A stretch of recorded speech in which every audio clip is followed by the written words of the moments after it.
Salut, bonjour, bonsoir, comment ça va? Bienvenue sur la chaîne Cap Thaïlande. On se retrouve pour un nouveau petit tuto. Un tuto cette fois qui concerne l'e-visa. Le e-visa, je vous rappelle, c'est la demande de visa directement sur un site internet. Il n'y a plus besoin de passer par l'ambassade, même si, et c'est important de le noter, c'est toujours l'ambassade dont vous dépendez, votre ambassade de Thaïlande, de votre pays, qui va traiter les papiers et qui va vous le délivrer. Sauf qu'on le délivre tout simplement par un email et puis il suffira d'imprimer cette confirmation que vous recevrez et puis ensuite de la présenter aux autorités lorsque vous embarquez pour la Thaïlande avec ce visa et lorsque vous arrivez en Thaïlande avec ce visa. Donc voilà, on va pas perdre de temps, on va directement sur le lien. Le lien il est disponible sur les sites des ambassades ou bien je vous le mets là, inscrit, il suffit, puis je vous le mets dans la description aussi en dessous, comme ça vous n'aurez pas de problème pour trouver le lien. Et quand on clique, on arrive tout de suite sur cette première page. Alors cette première page, là j'ai mis la traduction. Quand vous allez arriver directement, ça va arriver en anglais. J'ai mis la traduction, c'est juste pour que vous puissiez bien lire et qu'on puisse bien lire ensemble en français les trois petits points, les trois attentions là qu'il vous propose. De première attention devrait pas trop vous concerner, ça concerne des visas médicaux, touristes MT et non-immigrants O avec la partie médecine, donc c'est des visas très particuliers. Là nous on va parler surtout des visas touristiques aujourd'hui. Il est donc dans ce cas-là, si c'est pour ce type de visa, il faut faire une demande par l'ambassade et pas passer par ce site. Deuxième attention, à partir du 26 septembre 2021, donc là c'est ce que je vous ai dit, c'est l'information générale de la mise en place du e-visa. C'est-à-dire qu'on peut plus demander, sauf cas très très exceptionnel, mais on peut plus demander son visa par l'ambassade en prenant rendez-vous et tout ça. Il faut vraiment passer par ce site de e-visa. Alors à partir du 26 septembre, ça concerne l'ambassade de Thaïlande à Paris. D'accord, mais chaque ambassade a mis en place ce système au fur et à mesure. Par exemple, pour la Suisse et la Belgique, je vous donnerai quelquefois des infos concernant les Suisses et les Belges. Pour les Suisses et les Belges, c'est beaucoup plus récent, la mise en place. Et enfin, une petite alerte pour les jours prochains, entre le 10 et le 12 décembre, le site sera en travaux, donc il ne sera pas disponible pendant ces 2 jours-là.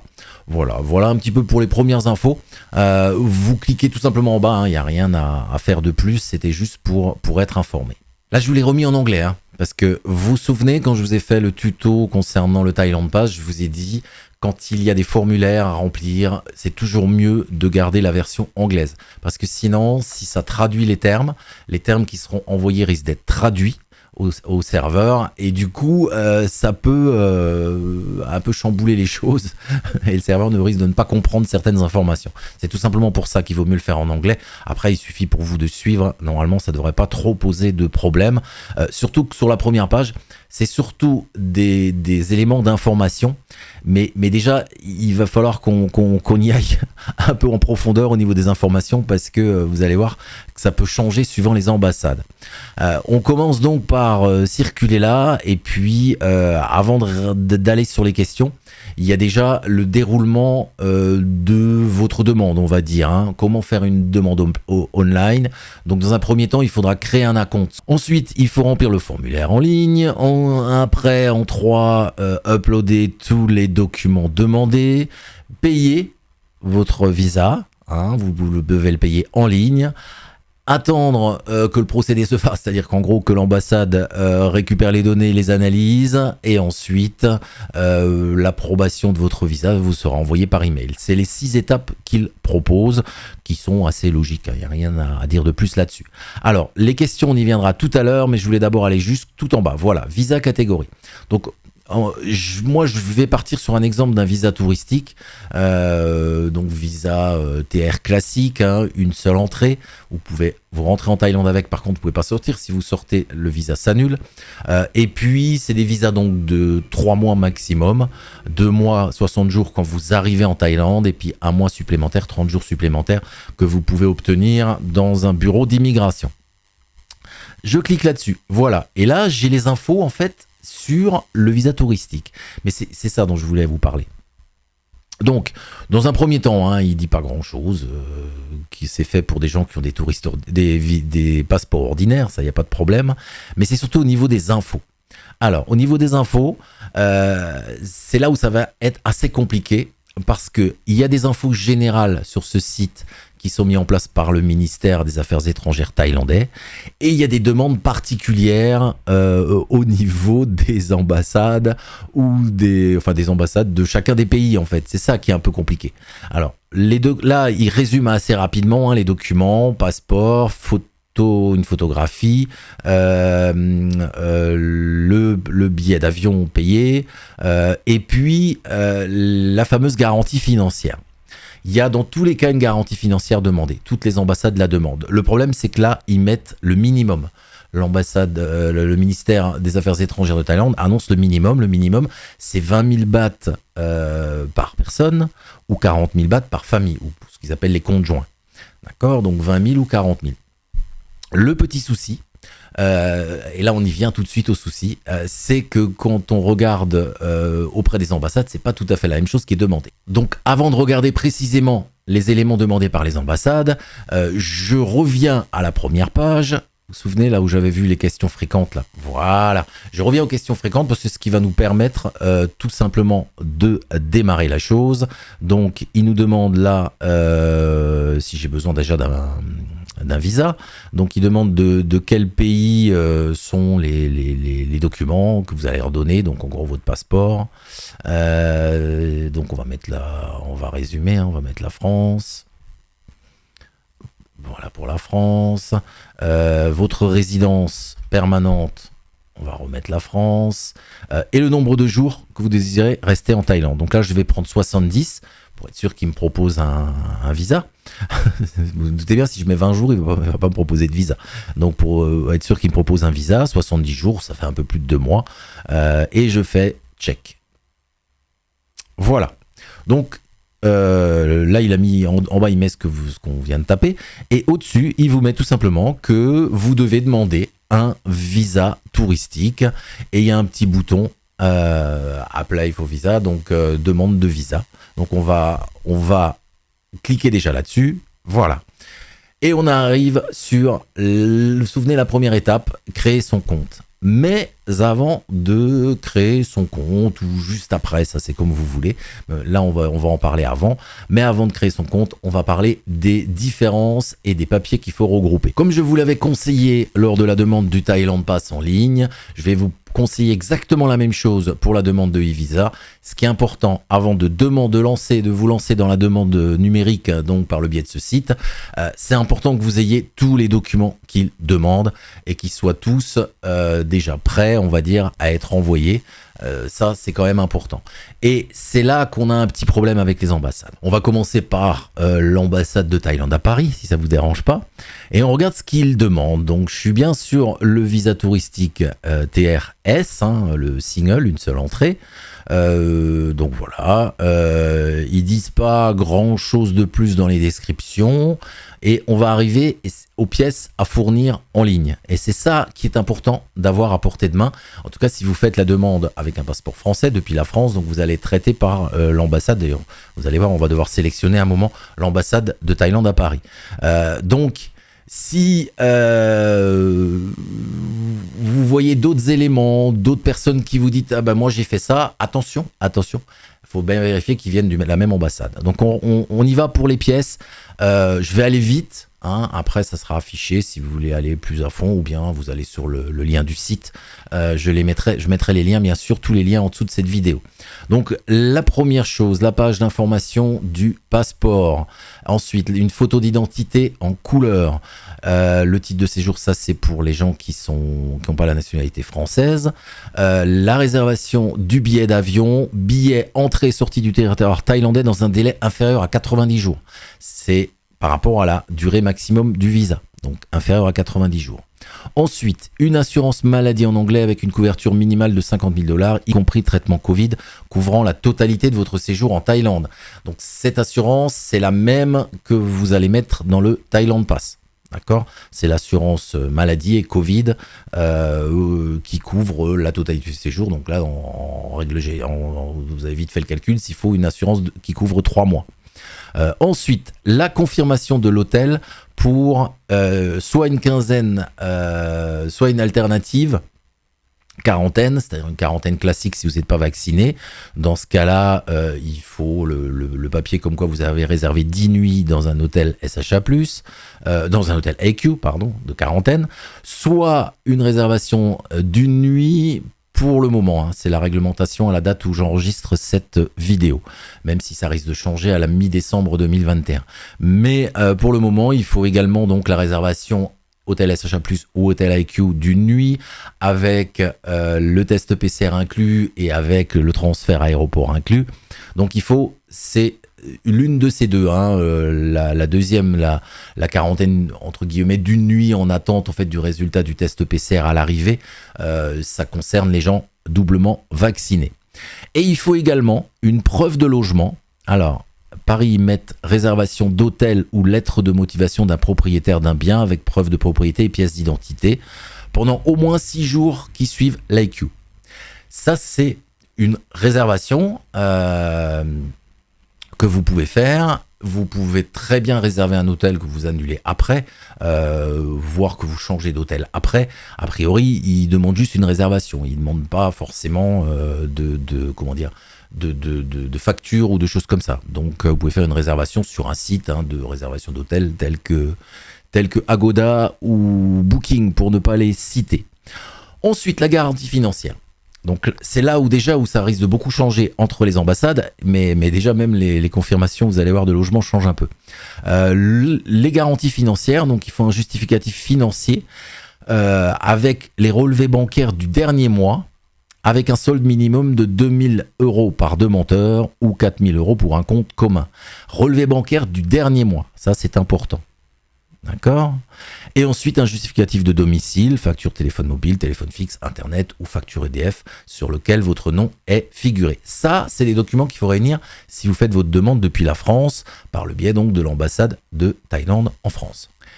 Si vous êtes suisse, on va prendre les informations de l'ambassade de Thaïlande à Berne, d'accord, pour la Suisse, et on arrive assez vite, hein, il suffit de se balader un peu dans le site, on arrive assez vite sur les demandes de visa. Donc les visas, donc visa touristique, entrée simple, single entrée, donc là il n'y a pas de problème, hein. On a même le prix, 40 francs suisses, je vous ai pas mis le prix pour le français, ils n'ont pas mis sur le site, mais là il y a le prix. Il y a la durée et tout ça, et puis on peut cliquer sur les documents qu'il faut emmener, c'est ça qui nous intéresse. On arrive sur cette page et on va voir s'il y a des choses différentes. Donc la copie du passeport, il n'y a pas de problème. Une photographie type passeport, également une photo d'identité, donc ça il n'y a pas de problème, c'était aussi demandé à Paris. Un document de déclaration qui est demandé également, on va aller voir ce que c'est, parce que ça c'est pas précisé sur le site de l'ambassade de Thaïlande à Paris.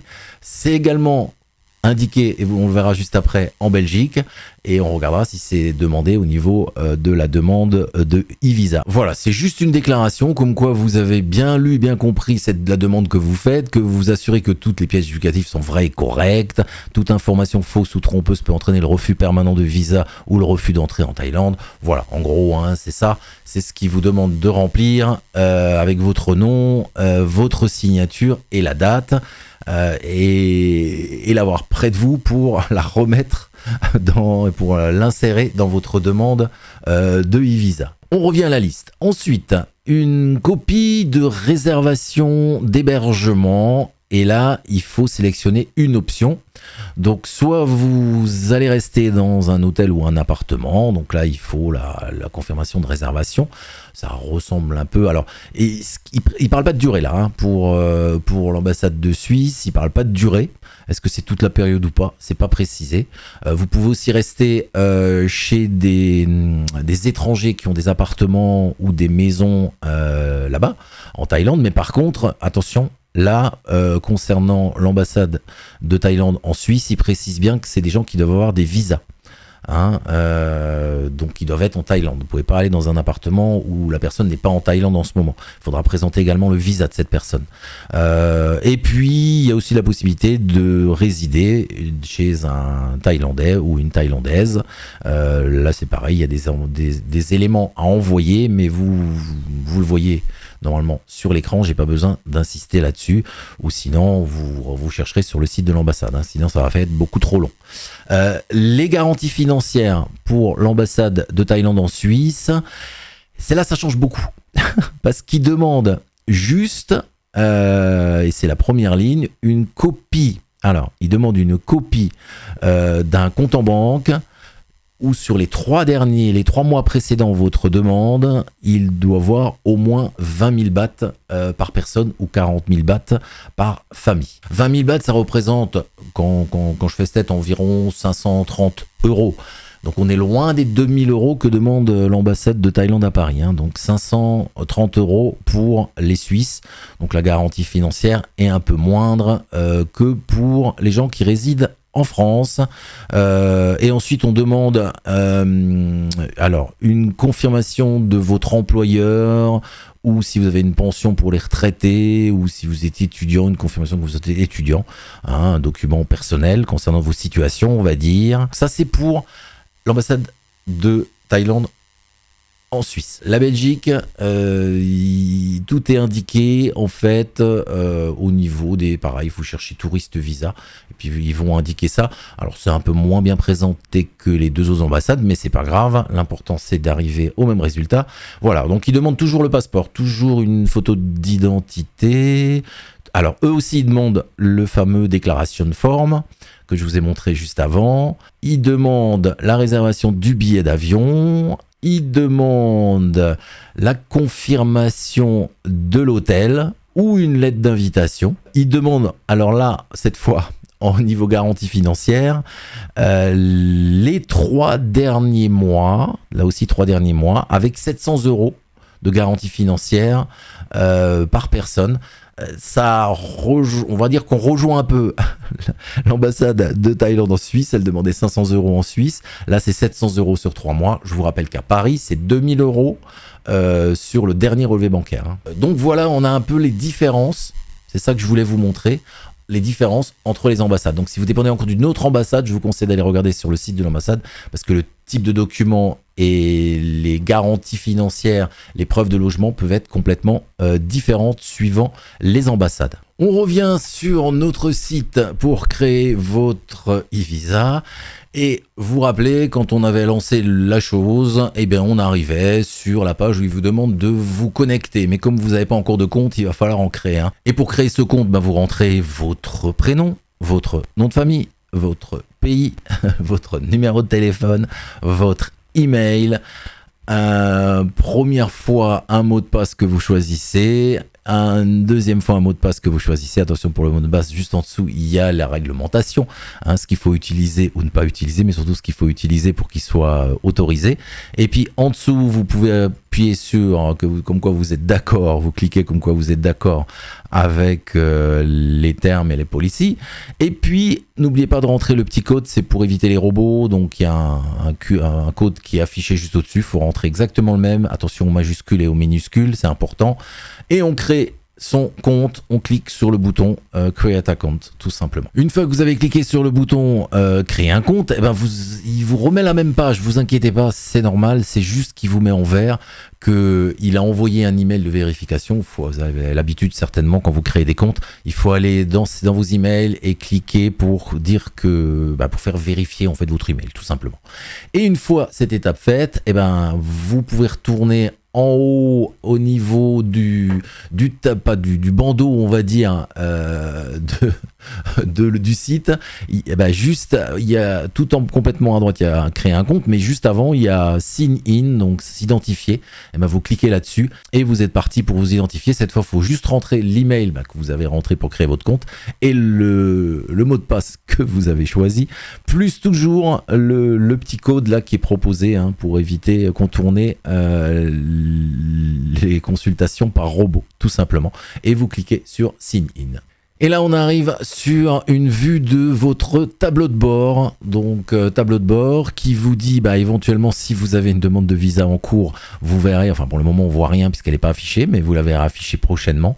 Nous, ce qui nous concerne là, puisque c'est une première demande de visa, il faut aller dans le gros bouton bleu, là, en haut à gauche, gros bouton bleu, vous cliquez sur demande de nouveau visa, tout simplement. C'est parti, on clique. Et voilà. Et on arrive à la première page, donc où il vous demande des renseignements. Donc on est parti, le travel document, ensuite la résidence permanente. De là, vous allez pouvoir sélectionner votre ambassade dans laquelle vous dépendez. De toute façon, ils vont les proposer, vous inquiétez pas. Donc ils devraient, si vous êtes français, vous poseront que Paris. Pour la Suisse, ils vous poseront peut-être un consulat et l'ambassade. Et puis pour la Belgique, je pense qu'il n'y a que l'ambassade. Ensuite, ils vous demandent quel type de visa vous avez. Et pour quelle raison vous allez partir visiter la Thaïlande. Donc nous on demande un visa touristique, donc vaut mieux mettre tourisme, c'est plus simple. Et enfin le nombre d'entrées, single ou multiple. Là on demande nous une seule entrée, puisque c'est un visa une seule entrée de 3 mois maximum. Donc single, vous choisissez single. Et puis on fait suivant. On arrive sur des informations concernant les premiers éléments qu'on peut déjà envoyer. Donc c'est la page de votre passeport où il y a toutes les indications et puis la photo d'identité. Et il y a toutes les informations personnelles à mettre, comme d'habitude, le titre, votre titre, monsieur, madame, le genre, le prénom, éventuellement deuxième prénom, le nom de famille. Ensuite, le numéro de téléphone, email, le pays, votre nationalité, tout simplement. Votre lieu de naissance, votre ville de naissance. Ça, c'est le suivi, votre date de naissance, votre situation maritale. Si vous êtes célibataire, marié ou autre, vous sélectionnez une des possibilités qu'il vous propose. Et ensuite, on passe au document de voyage, tout simplement. Donc, document de voyage, passeport, il faut mettre le numéro du passeport, où il a été délivré, ce passeport, la date et la date d'expiration. Ensuite, les informations concernant votre adresse, adresse chez vous, à la maison, de résidence principale, avec le pays, la ville et tout ça. Des informations concernant votre profession. L'entreprise pour laquelle vous travaillez et une somme concernant vos revenus annuels. Et on appuie sur suivant. Pour la suite, les informations de voyage. Donc votre date d'arrivée en Thaïlande, votre date de départ prévue. Donc là, vaut mieux que ça coïncide avec votre billet d'avion. Le port d'arrivée, le type d'avion, d'accord, le numéro de vol. Ensuite, les informations concernant votre hébergement en Thaïlande. Quel type d'hébergement, le nom de votre hôtel, la ville et le code postal. Après, vous pouvez rajouter des lieux d'hébergement éventuellement. Vous voyez, c'est juste additionné en dessous. Si vous faites 8, il vous proposera de rajouter des lieux d'hébergement. Je ne sais pas s'il faut mettre la première nuit au niveau, vous voyez, de la quarantaine. Et après, rajouter éventuellement les 6 nuits que vous demande l'ambassade de Thaïlande à Paris, ou s'il faut mettre que l'hébergement après. Là, je peux pas vous dire. Moi personnellement, je mettrais d'abord dans un premier temps la quarantaine, la nuit de la quarantaine, avec l'hôtel de quarantaine. Est-ce que vous allez mettre en fait dans le Thailand Pass? Et puis je mettrai les fameux 6 jours que demande l'ambassade de Thaïlande à Paris pour être sûr, comme c'est eux qui vont traiter le dossier, pour être sûr qu'ils ont les bonnes informations. Et là, on arrive sur la page des documents à envoyer. Alors, vous voyez, en 1 et en 2, en fait, ce qu'on voit sur l'écran, vous les avez déjà rentrés éventuellement au début. C'est la photo du passeport et puis la photo d'identité. Donc ça, vous l'avez peut-être déjà rentré. Si vous ne l'avez pas rentré, c'est le moment de le rentrer. Mais là, il affiche que c'est déjà rentré. En numéro 3, on a la fameuse déclaration. Donc là, vous pouvez la télécharger à ce niveau-là aussi. C'est la feuille que je vous ai montrée précédemment dans cette vidéo. Donc vous pouvez la télécharger à cet endroit-là. Il faut la signer, la scanner et puis l'envoyer. Ensuite, vous pouvez envoyer une copie de votre billet d'avion. En numéro 5, on vous demande la preuve de votre logement. Donc là, c'est toujours pareil, je pense que ça concerne les 6 jours après votre quarantaine. Donc ça, c'est pour le numéro 5. Vous pouvez télécharger encore un peu plus bas la garantie financière, donc les relevés bancaires principalement. Après, ils peuvent vous demander des choses qui seront demandées éventuellement dans le cadre de certains visas et certaines ambassades, comme la confirmation de logement. Donc c'est là, je pense qu'il faut envoyer les fameux 6 jours, le document avec la réservation de 6 nuits pour l'ambassade de Thaïlande à Paris, hein, ou si c'est demandé ou pas, ou si vous dormez chez quelqu'un, c'est là qu'il faut mettre les éléments concernant votre hébergement. Suite à ça, vous faites suivant, une fois que vous avez tout téléchargé, et vous devez retrouver une petite page de confirmation, avec les éléments vous concernant sur la droite, votre photo d'identité qui est affichée également, et il suffit de confirmer. Voilà, une fois que vous avez confirmé, vous devez voir apparaître cela. Donc votre application a été créée, votre demande a été créée, et vous retournez tout simplement en cliquant là-dessus sur votre tableau de bord, sauf que la différence, c'est que là, il y a votre e-visa qui apparaît. Donc ça, c'est plutôt sympa. Quoi qu'il arrive après, vous pouvez retourner de temps en temps dans votre tableau de bord pour voir l'avancée, mais dans tous les cas, vous devez recevoir un email à partir du moment où il est approuvé. Voilà pour ce tutoriel. Alors, il y a des petites différences par rapport à le Thailand Pass, mais ça reste quand même un peu la même philosophie. Voilà pour ce tutoriel. Si vous avez des questions plus précises, si je peux y répondre, mettez vos questions sous la vidéo, dans les commentaires. Attention, suivant le type de visa que vous demandez, ils vous demanderont pas forcément les mêmes papiers, ça c'est sûr, c'est une évidence. Et suivant l'ambassade que vous sélectionnez, vous aurez peut-être pas la même liste que moi qui est affichée. Je vous souhaite une bonne continuation sur la chaîne Thaïlande et vous dis à très bientôt. Salut à tous.